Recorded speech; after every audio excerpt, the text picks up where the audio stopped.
I am Ramses II, positioned within the administrative and dynastic structure of Egypt's 19th dynasty, born around 1303 BCE in a period when the political, military, and ideological mechanisms of the new kingdom were firmly established. My birth occurred in the northern region associated with the early development of Ramesses, which later became one of the principal power centers of my reign. My father, Seti I, and my mother, Tuya, belonged to a lineage that held both administrative authority and religious legitimacy. Their positions formed the foundation for my upbringing, structured to prepare me for leadership within a state whose system depended on continuity, military capability, institutional coherence, and adherence to traditions that preserved the balance between the royal house and the priestly class. From early childhood, my education was oriented toward the technical components of governance. I was instructed in hieroglyphic writing, administrative record-keeping, measurement systems, agricultural cycles, and the processes through which the Nile's annual flood determined production levels and tax assessments. These teachings had no emotional dimension, they were functional and designed to integrate me into an existing bureaucratic model. Priestly educators taught the theological framework that justified the pharaoh's role as the stabilizer of cosmic order. Their instruction explained how divine legitimacy supported political authority, how rituals sustained the economy of temples, and how ideological consistency maintained obedience across different social levels. In parallel with administrative and ideological training, I received systematic military instruction. Chariotry, archery, close-quarter combat, and tactical formations were central to the training regimen. These skills aligned with the geopolitical context of the era. The Levant, particularly the region around Amurru and Kadesh, was a zone of competition with the Hittite Empire, requiring constant strategic evaluation.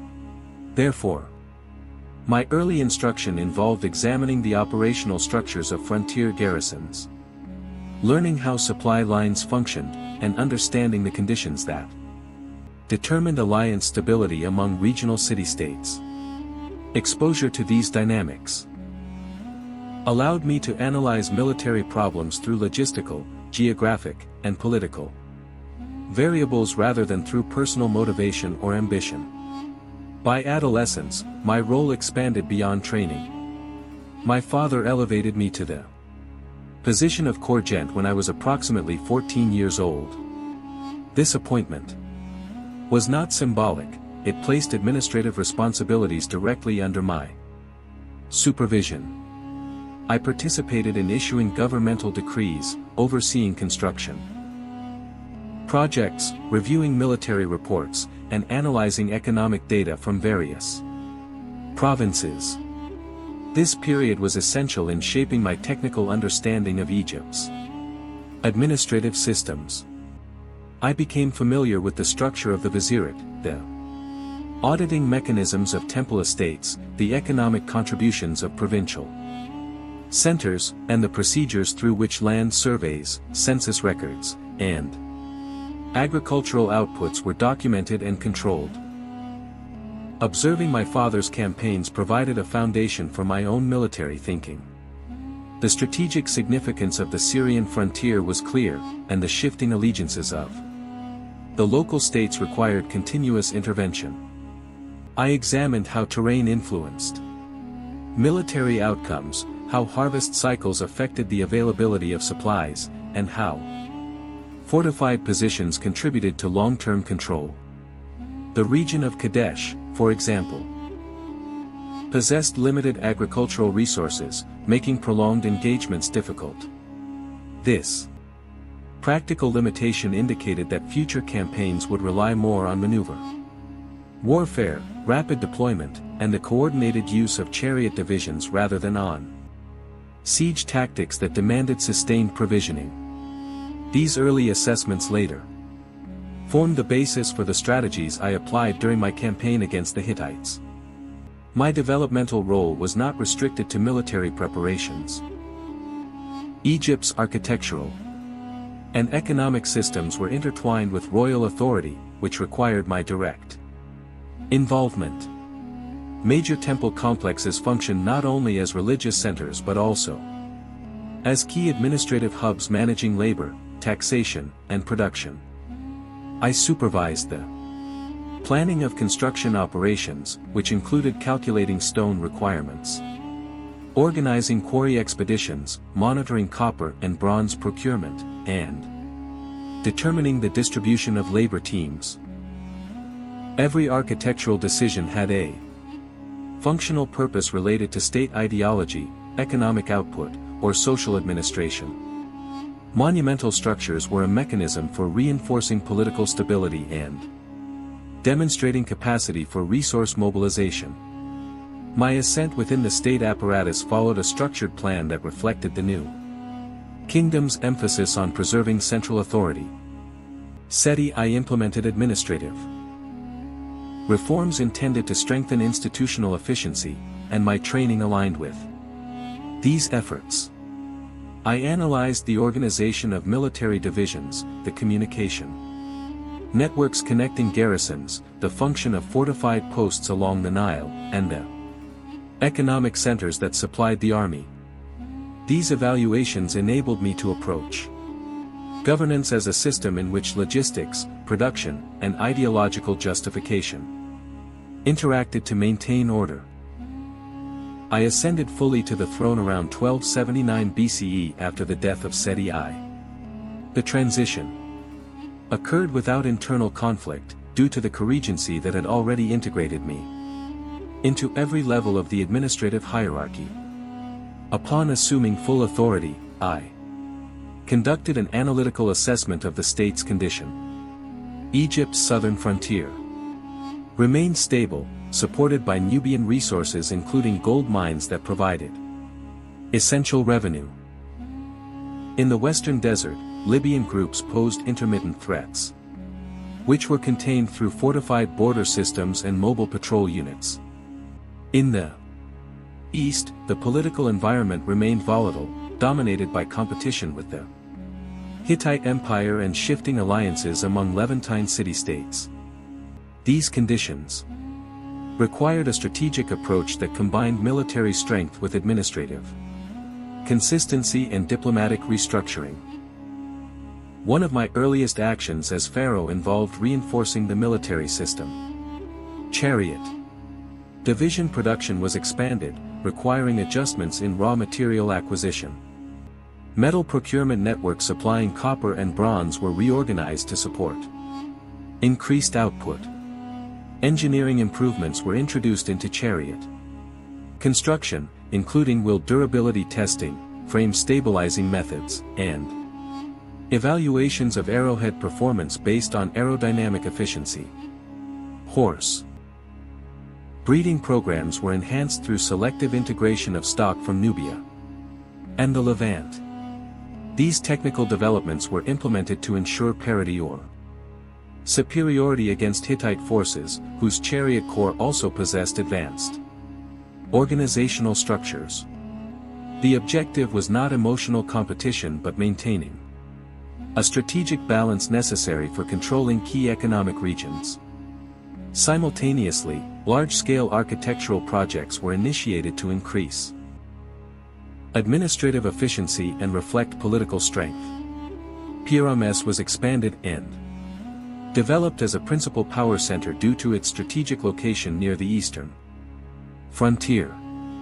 The city's layout incorporated storage facilities, armories, craft workshops, military stables, and administrative offices. Its geographic position improved deployment capabilities for campaigns in Asia and enhanced oversight of frontier logistics. Every structure within the capital served a functional purpose tied to governance, military readiness, or economic administration. Early in my reign, I conducted a systematic review of diplomatic relations and vassalage patterns in the Levant. The stability of trade routes, especially those connected to the broader Eastern Mediterranean network, had direct implications for state revenue. Therefore, I reorganized tribute expectations, ensured the placement of reliable administrators in key regions, and monitored the movement of caravans to reduce disruptions. These actions aimed at creating predictable economic conditions, essential for maintaining a large army and supporting extensive construction programs. Administrative reforms extended to the internal structure of Egypt. To improve bureaucratic oversight, I formalized the division of authority between Upper Egypt and Lower Egypt by establishing two separate viziers. Each vizier managed land surveys, tax assessments, temple audits, judicial functions, and supply chain coordination within his jurisdiction. This reform allowed a more accurate flow of information to the central government and reduced the risk of administrative inefficiencies in distant regions. My oversight of this system involved reviewing annual records, evaluating performance metrics, and issuing directives to correct irregularities. All these structures formed the foundation of my rule before the major interstate conflicts of my reign began. My position as pharaoh was not defined merely by hereditary succession but by the systematic acquisition of technical knowledge, administrative competence, and strategic awareness cultivated throughout my youth and early adulthood. The integration of military, economic, ideological, and diplomatic systems shaped my approach to governance and prepared the framework through which later campaigns, reforms, and state developments were executed. My rise to full authority during the early years of my reign was shaped by the structured preparation I had received since childhood and by the administrative, military, and ideological expectations of Egypt's new kingdom. The systems governing Egypt at this time required a ruler capable of coordinating military operations, managing diplomatic relations, overseeing large-scale construction programs, and sustaining the economic mechanisms tied to agriculture and temple administration. My ascent occurred through this multidimensional framework, and each phase of my development contributed directly to the roles I assumed once I occupied the throne. From the outset, my military understanding influenced the strategies I applied in regions such as Syria and Canaan. These territories had long been contested by Egypt and the Hittite Empire, with local city-states shifting allegiance based on perceived advantage. To integrate these complexities into coherent state policy, I analyzed each region's military capacity, economic productivity, defensive structures, and historical patterns of loyalty. These evaluations were based not on personal ambition but on systemic necessity. Some regions depended heavily on agricultural output, while others relied on trade networks for revenue, and these distinctions determined their susceptibility to external pressure.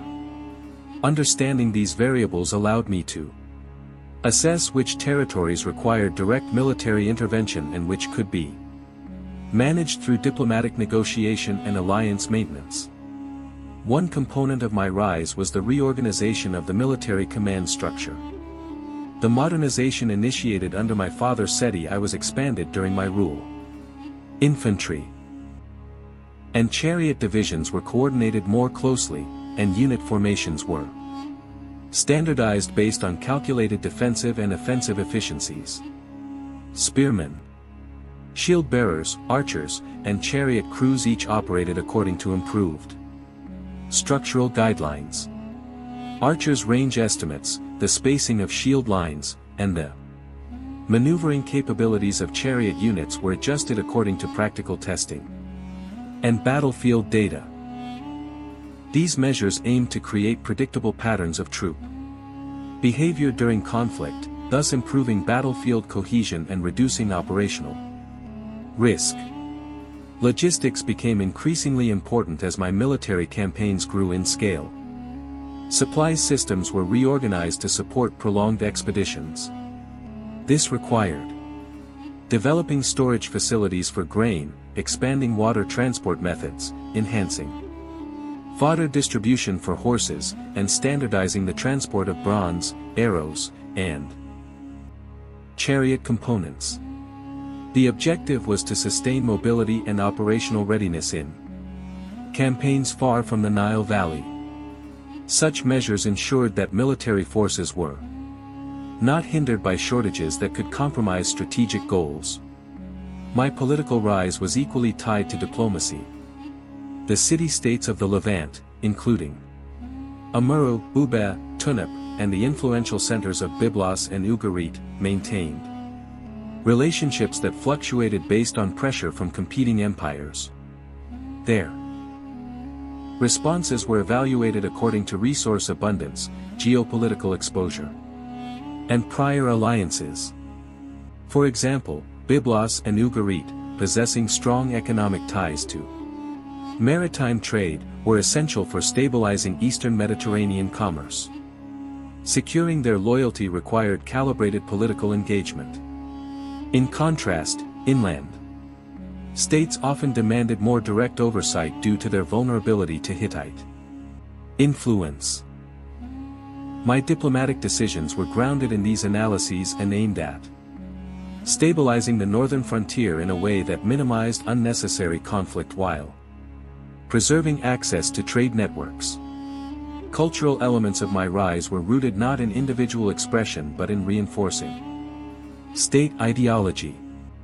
Monumental construction projects served a dual purpose. They maintained the religious framework that legitimized royal authority and strengthened the administrative structures attached to temple economies. Temples were not only places of worship but also centers of storage, labor organization, and regional governance. By expanding these complexes, I ensured more efficient economic management. Technical adjustments included regulating labor distribution, improving storage architecture, increasing capacity for surplus goods, and defining pathways for resource allocation. These refinements enhanced administrative efficiency and allowed temples to function as reliable economic units. Standardization in artistic and architectural production expanded during my early reign. Workshops were reorganized to increase efficiency. Sculptors and stoneworkers were assigned tasks based on skill specialization. Quarrying operations were evaluated for output predictability, stone density, and transport requirements. The quality of extracted material was systematically recorded, allowing for rational allocation of stone blocks across different construction sites. Proportional guidelines for statues and reliefs were established to maintain visual consistency. Ratios for facial features, body proportions, and sculptural poses were mathematically defined. This system made it possible for large-scale artistic production to proceed with uniformity across projects in distant regions of Egypt. Scientific and intellectual aspects of my rise were tied to the practical needs of state administration. Astronomical observations ensured accurate calendrical functions, which were necessary for planning agricultural cycles and taxation schedules. Nile flood levels were measured to calculate potential crop yields, enabling tax assessments to be aligned with regional productivity. Irrigation channels were surveyed to determine maintenance requirements, soil erosion risks, and water distribution potentials. These efforts were not philosophical pursuits but administrative necessities. Designed to optimize agricultural output, stabilize the food supply, and produce reliable tax data. Large-scale construction was another domain in which my role expanded significantly. Early in my reign, I authorized and oversaw the building of numerous temples, statues, stelae, and architectural complexes. These projects required logistical planning on a national scale. Stone extraction demanded a workforce trained in quarrying techniques and equipped with reliable cutting tools. Transporting these materials involved engineering boats and pontoons capable of sustaining heavy loads along the Nile. Construction sites required precise alignment measurements to ensure structural stability.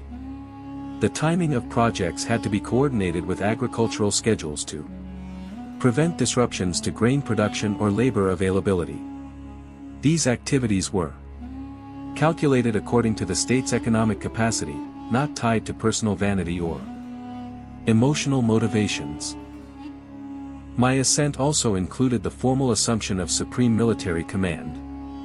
Egyptian tradition positioned the pharaoh as the leader of all armed forces. This meant my presence on campaign served not only symbolic but also strategic functions. Command structure cohesion, unit morale, and rapid tactical decision-making all benefited from the direct involvement of the pharaoh. Participation in military operations was therefore an operational requirement, not an expression of individual valor. I inspected troop formations, identified weaknesses in defensive arrangements, and adjusted tactical plans based on terrain analysis and intelligence reports from scouts and local informants. One of the significant developments during my rise was the gradual shift in allegiance among certain northern states. Amurru, in particular, began showing signs of leaning toward the Hittite sphere of influence. This shift posed a strategic threat to Egypt, because Amurru's geographical position controlled access to key coastal routes along the eastern Mediterranean. Losing influence over this territory risked reducing Egypt's control over trade networks that contributed essential resources to the state economy. To counter this shift, I initiated diplomatic outreach accompanied by preparations for military intervention.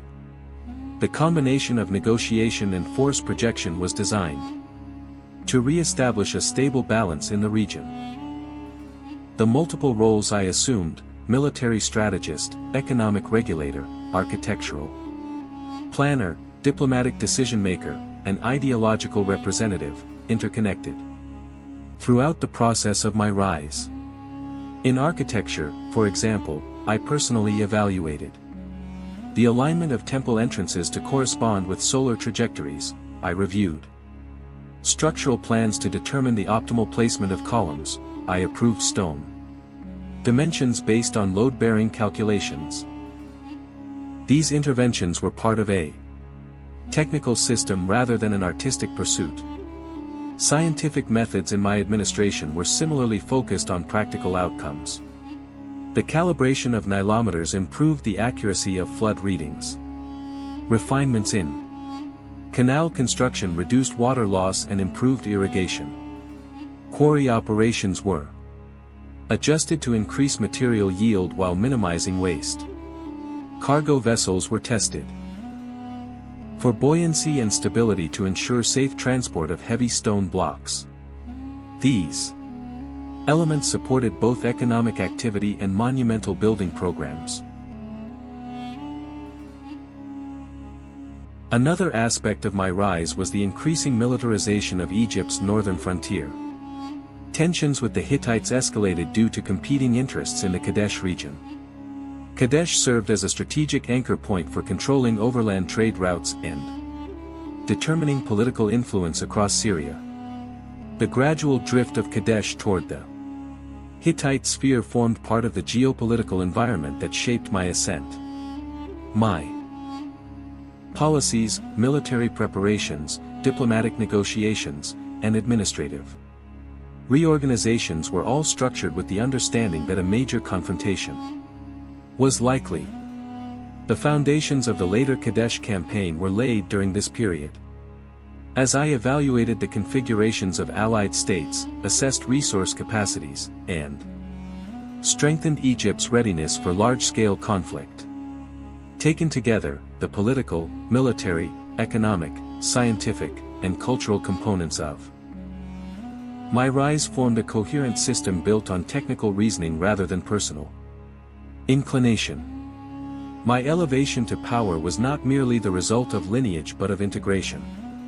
into a complex administrative machine that required methodical decision-making. Each responsibility I assumed reinforced the state's systemic stability and prepared the foundations for the major developments, conflicts, and reforms that defined the later phases of my reign.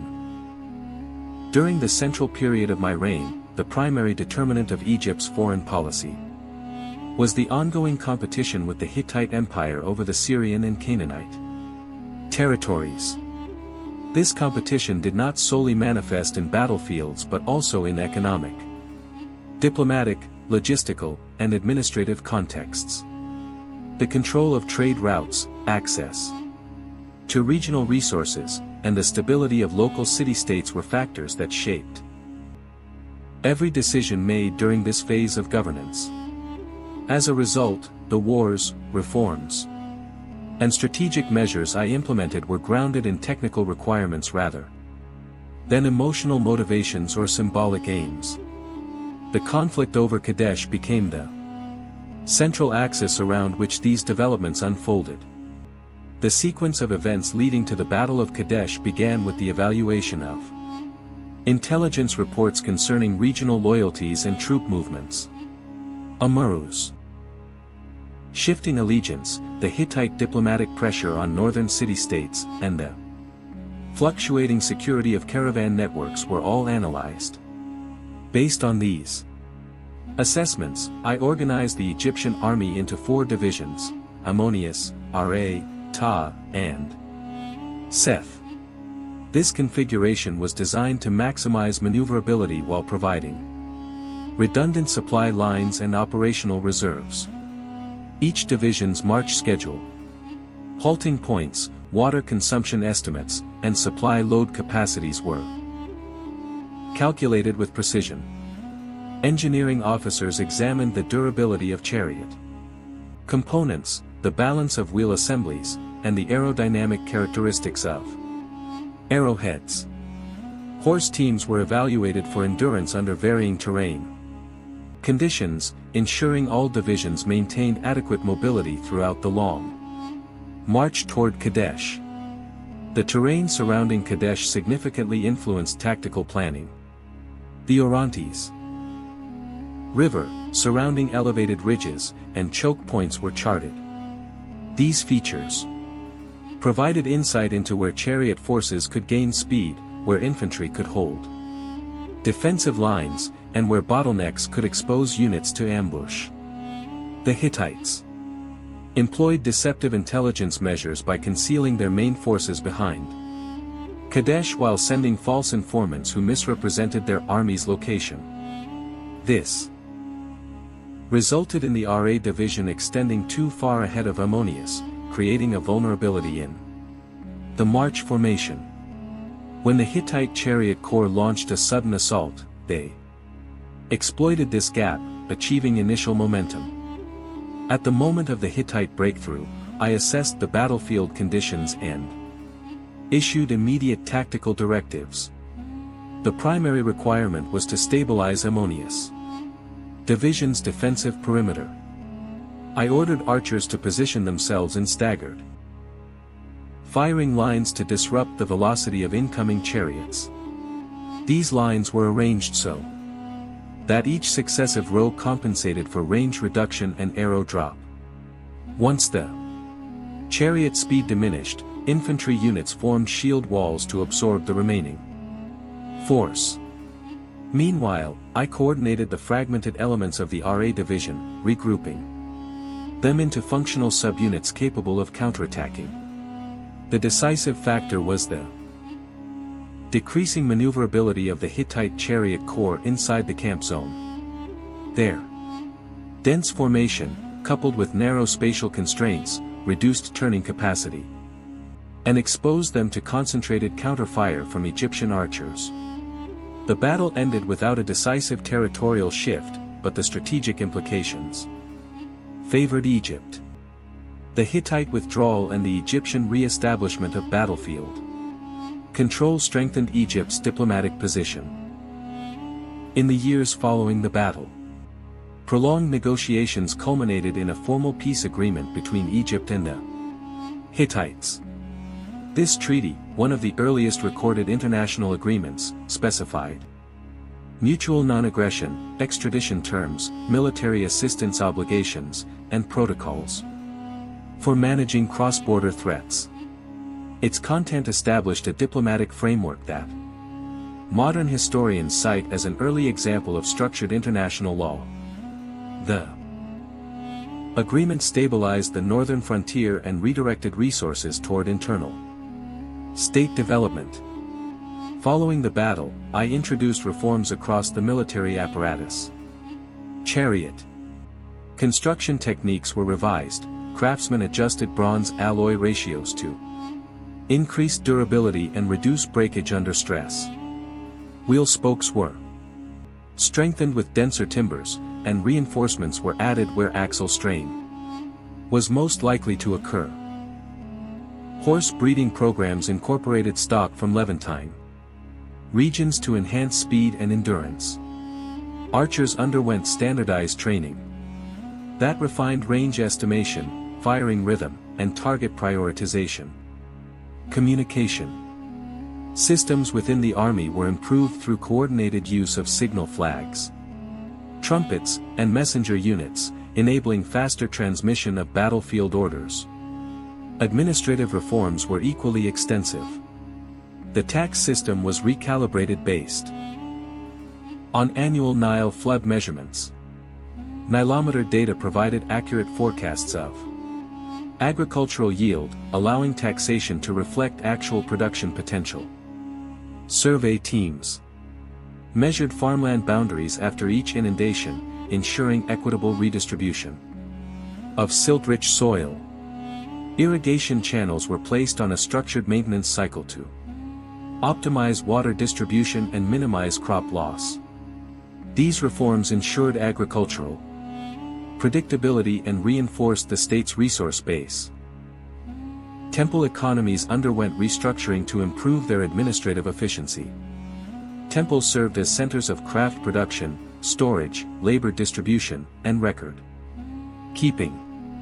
Their economic output, grain, oils, textiles, artisanal goods, contributed significantly to internal consumption and trade.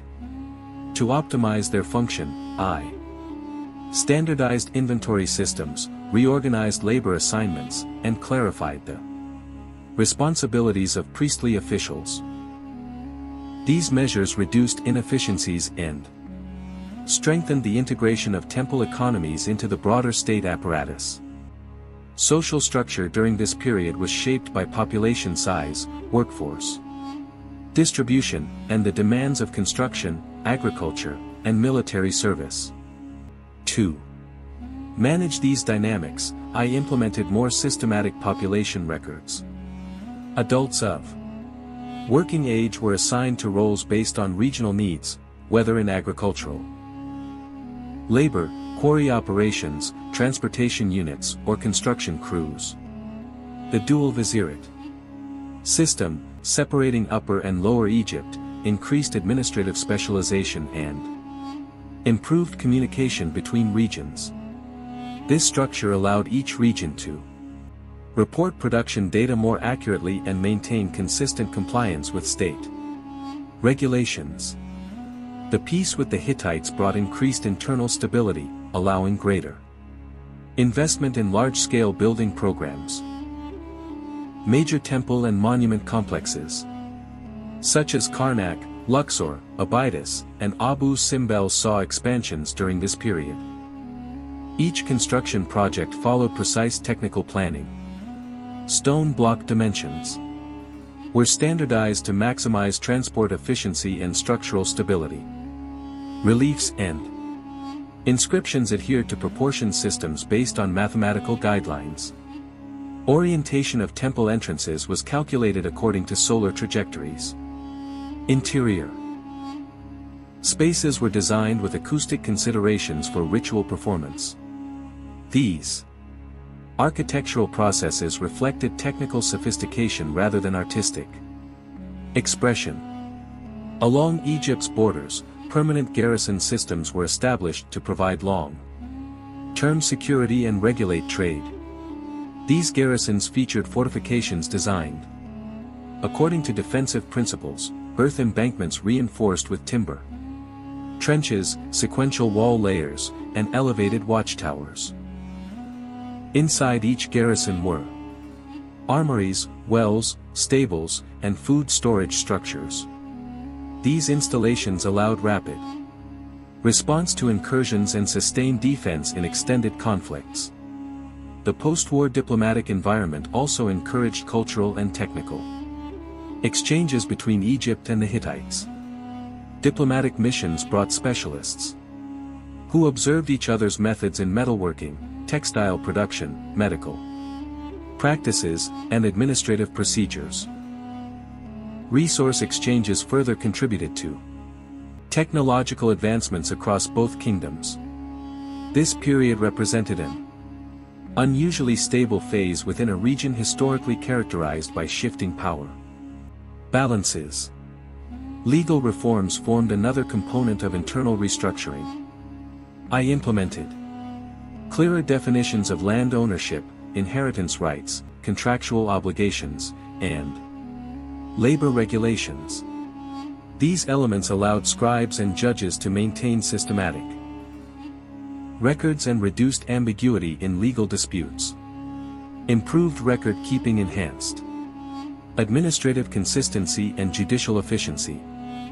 Trade networks expanded in parallel with economic reforms. Nubian gold, incense from Punt, timber from the Levant, and metals from Anatolia flowed through Egyptian markets.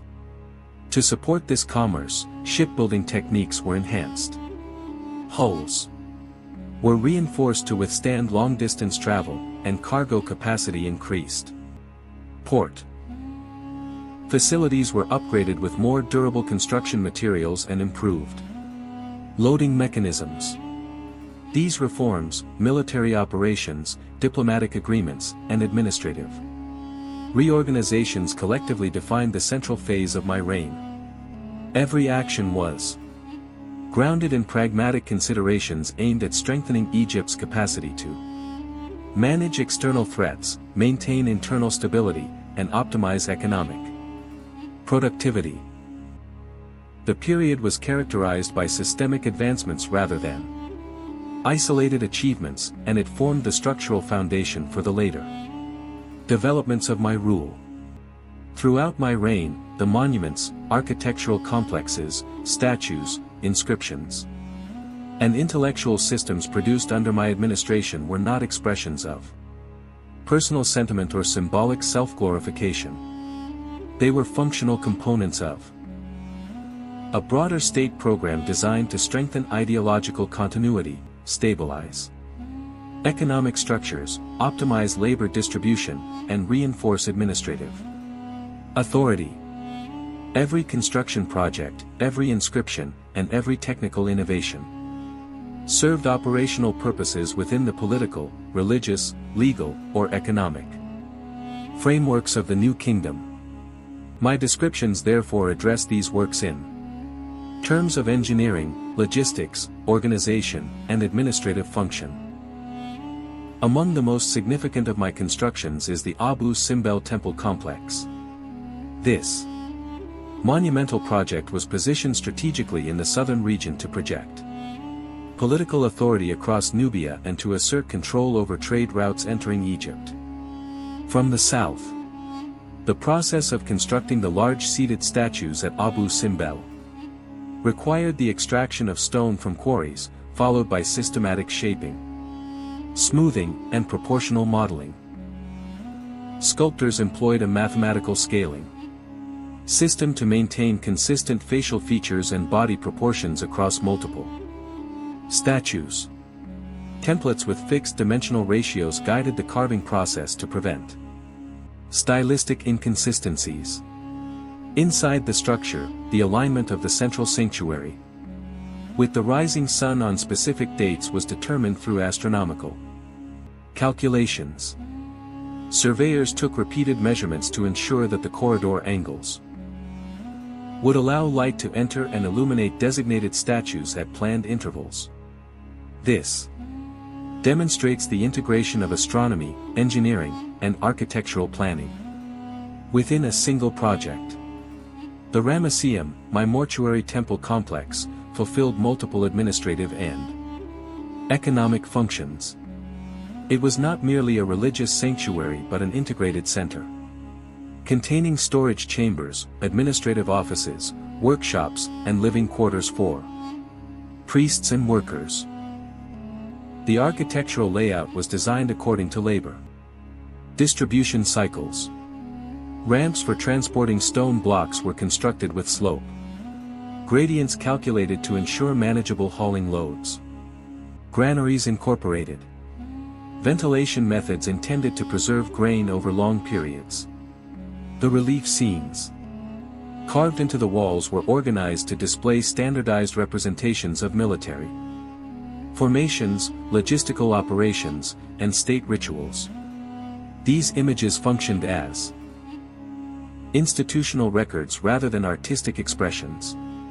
The Ramesseum's scale required precise coordination between quarrying teams, transportation crews, masonry specialists, and scribal administrators, each following pre-specified timetables and material quotas.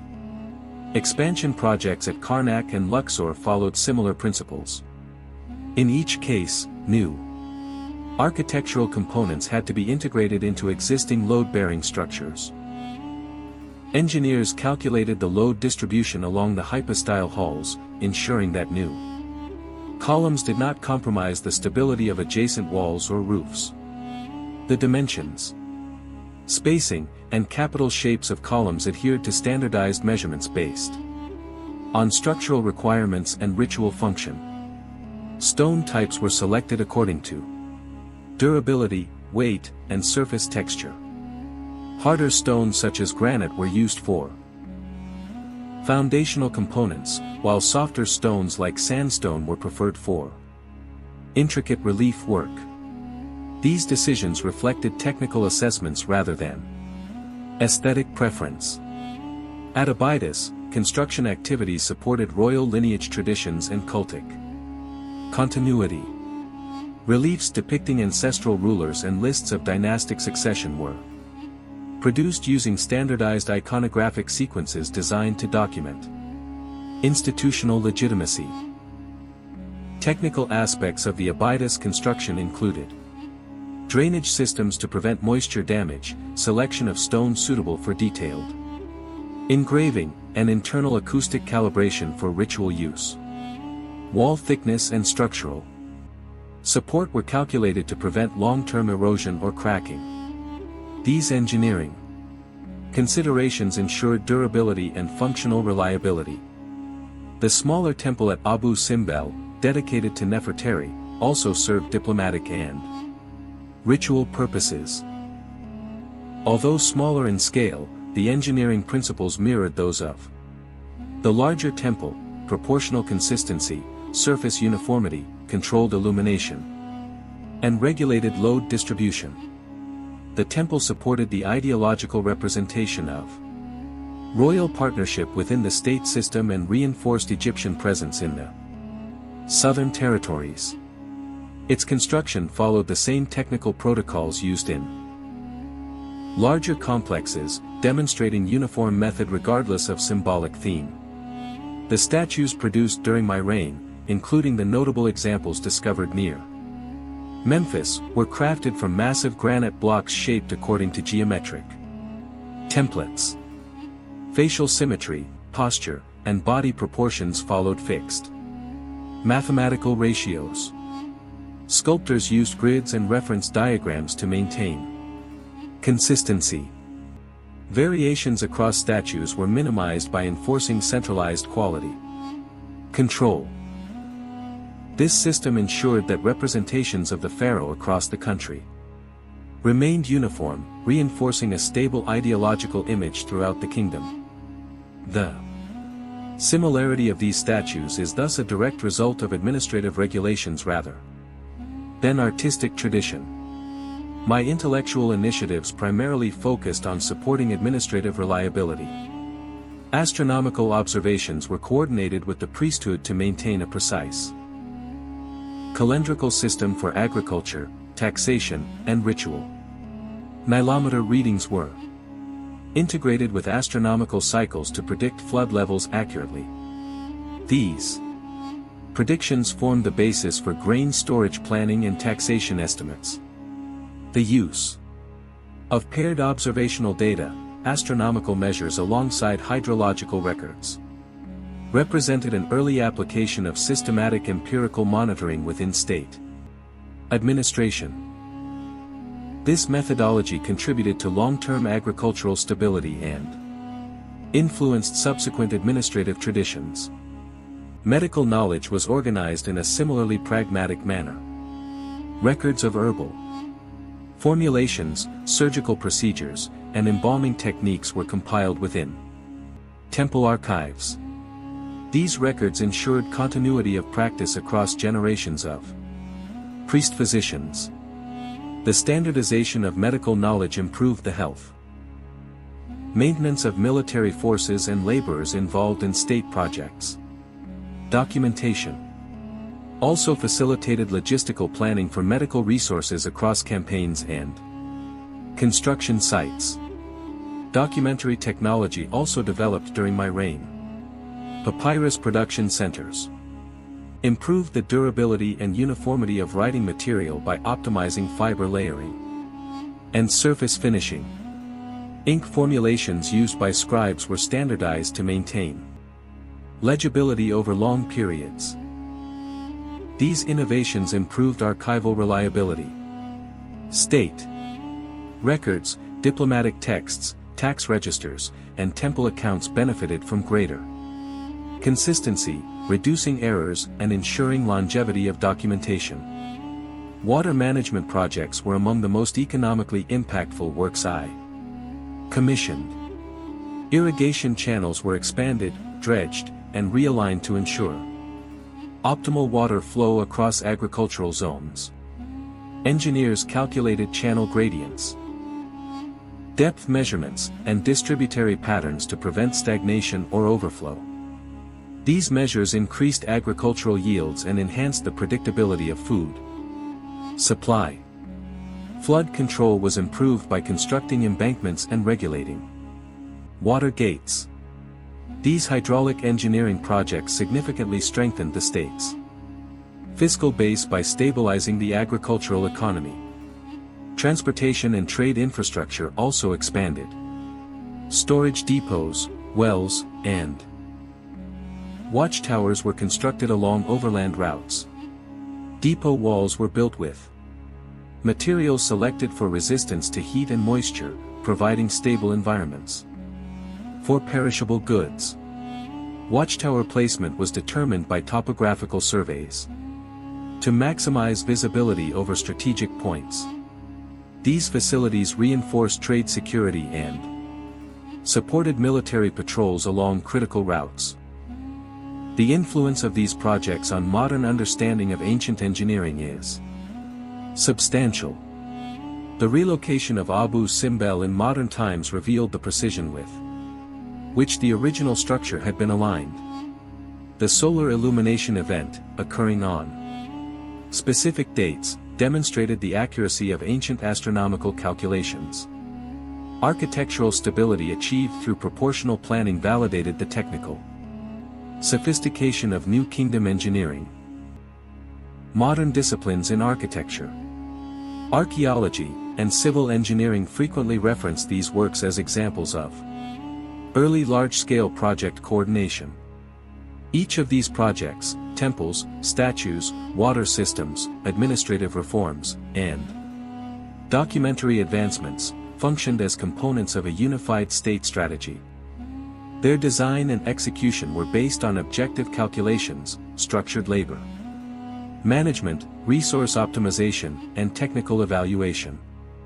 They were neither artistic indulgences nor personal monuments, they were instruments through which the state maintained ideological continuity, economic productivity, military stability, and administrative coherence. Their enduring presence in the modern world illustrates The long-term effectiveness of the structural and technical principles applied during my reign. An evaluation of my reign requires examining successes and failures through structural, political, military, and economic outcomes rather than through emotional or moral interpretation. The measures I implemented, whether diplomatic, administrative, architectural, or military, produced effects that can be assessed analytically. Their consequences for Egyptian state stability, regional power dynamics, and long-term institutional development form the proper basis for determining the effectiveness of my rule. For this reason, my assessment is presented in technical terms grounded in historical evidence. One of the principal successes of my administration was the stabilization of Egypt's geopolitical position following decades of conflict with the Hittite Empire. Although the Battle of Kadesh did not yield an immediate decisive victory, its strategic consequences created conditions that enabled a long-term diplomatic agreement. The resulting peace treaty established mutual obligations, clearly defined legal procedures, extradition guidelines, and frameworks for managing interstate tensions. This treaty transformed a militarized frontier into a regulated political boundary and allowed both empires to redirect resources toward internal development. In analytical terms, this shift constituted a structural success because it reduced the frequency and cost of military mobilization and increased predictability in regional diplomatic relations. Another significant success lay in administrative reforms implemented within Egypt itself. By reorganizing the tax system according to Nile flood measurements, I ensured that taxation reflected actual agricultural output rather than fixed or arbitrary quotas. Survey teams conducted regular assessments of arable land, allowing efficient reconstruction of field boundaries after inundation. This improved the reliability of state revenue, minimized the impact of agricultural variability, and strengthened Egypt's fiscal base. The dual vizierate system, separating administrative responsibility between Upper and Lower Egypt, improved information flow, increased regional oversight, and reduced the likelihood of bureaucratic inefficiency. These measures enhanced the durability of Egypt's administrative infrastructure. Military improvements constituted another category of success. The modernization of chariot construction, refinement of archery training, enhancement of communication systems, and expansion of logistical networks increased the overall operational capacity of the Egyptian army. These reforms improved both offensive and defensive readiness. The consolidation of supply depots, water sources, and fodder reserves reduced campaign risk and increased sustainable range. Such adjustments augmented Egypt's deterrence capability and ensured that military resources could be deployed efficiently across long distances when necessary. Architectural and infrastructural accomplishments also served as functional successes. Projects such as Abu Simbel, the Ramesses, and expansions at Karnak and Luxor were not expressions of personal grandeur but examples of effective resource management. These complexes required precise engineering calculations, efficient labor distribution, and reliable administrative coordination. Their continued structural integrity, confirmed through modern archaeological analysis, reflects accurate application of proportional design, material selection, and construction planning. These structures provided administrative support, storage capacity, cultic functions, and ideological stability, reinforcing state continuity. Despite these successes, failures and limitations also existed. The first significant failure occurred during the early phase of the Battle of Kadesh, when misleading intelligence reports from Hittite agents were misinterpreted. This error resulted in the Ra division advancing too far ahead of the Ammonius division and exposed the Egyptian March formation to tactical vulnerability. The Hittite chariot assault exploited this separation. Although the situation was recovered through regrouping and counteraction, the intelligence failure had demonstrated a structural weakness in reconnaissance and verification procedures. Another failure category concerned long-term diplomatic management of certain Levantine city-states. Regions such as Amurra displayed inconsistent loyalty patterns, influenced by pressure from both Egypt and the Hittites.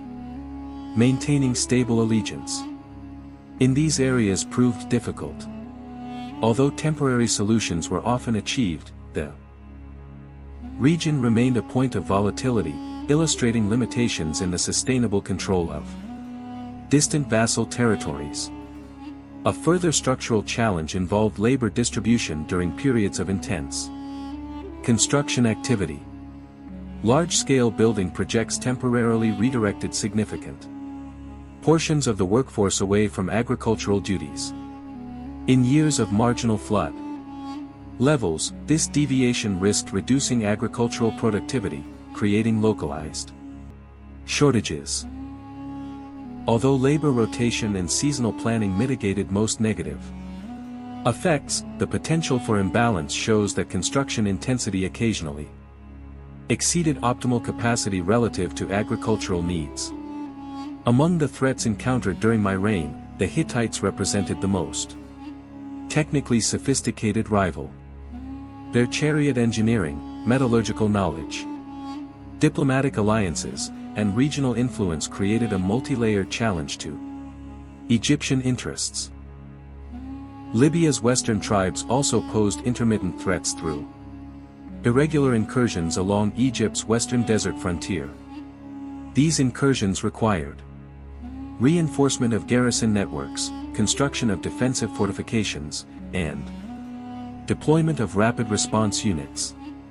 In the south, Nubian territories remained generally stable, though periodic uprisings required localized suppression and administrative restructuring. The primary military risk in all extended campaigns was logistical rather than tactical. The ability to transport water, food, fodder, medical supplies, and weaponry determined the feasible operational range of the army. Any failure in logistical planning risked undermining entire campaigns. For this reason, supply chain oversight, storage, depot placement, and transport scheduling were monitored continuously. The technical complexity of sustaining long-distance campaigns represented a major structural constraint on Egyptian military activity. My death occurred around 1213 BCE, after approximately 66 years on the throne and nearly 9 decades of life. The cause of death was natural, associated with age-related degeneration, including joint deterioration, vascular complications, and infections. Modern scientific examinations, including CT analyses of my mummy, confirm these conditions without evidence of violent death or political overthrow. The succession process proceeded smoothly because administrative structures had ensured that my son Marenta was prepared to assume leadership responsibilities. Modern historians categorize assessments of my reign into several analytical themes. Scholars focusing on construction characterize me as an extensive builder, emphasizing the volume and scale of projects undertaken during my reign. When these efforts are viewed as components of administrative and ideological systems rather than personal expression, interpretations become more structurally accurate. Military historians often debate the significance of Kadesh, some framing the battle as inconclusive. However, when evaluated in terms of long-term diplomatic outcomes, the engagement represents a turning point in Near Eastern interstate relations. Another scholarly theme examines administrative reforms, recognizing that taxation, irrigation, management, and bureaucratic reorganization contributed to Egypt's institutional Resilience well beyond my lifetime. The legacy of my reign persists in multiple domains. Architecturally, my monuments provide insight into ancient engineering, including solar alignment, proportional design, and labor coordination. The modern relocation of Abu Simbel during the 20th century demonstrated the precision of its original construction. In the field of international relations, the Kadesh Treaty is studied as one of the earliest formalized diplomatic agreements with identifiable legal principles. In administrative history, the integration of hydrological data into taxation represents an early form of evidence-based governance. My reign also informs archaeological methodologies through the abundance of inscriptions, stelae, and temple archives that document logistical procedures, troop movements, and economic records. The complete picture of my rule, therefore, is not defined solely by individual achievements or shortcomings but by systemic patterns. The endurance of monuments, the continuity of administrative reforms, and the diplomatic stabilization of Egypt's northern frontier indicate long-term structural effectiveness. Failures, such as intelligence lapses, vassal instability, or temporary economic strain, represent specific operational limitations rather than fundamental systemic collapse. From an analytical standpoint, my legacy consists of technical, political, and administrative frameworks that influenced Egypt for centuries and continue to inform modern scholarship.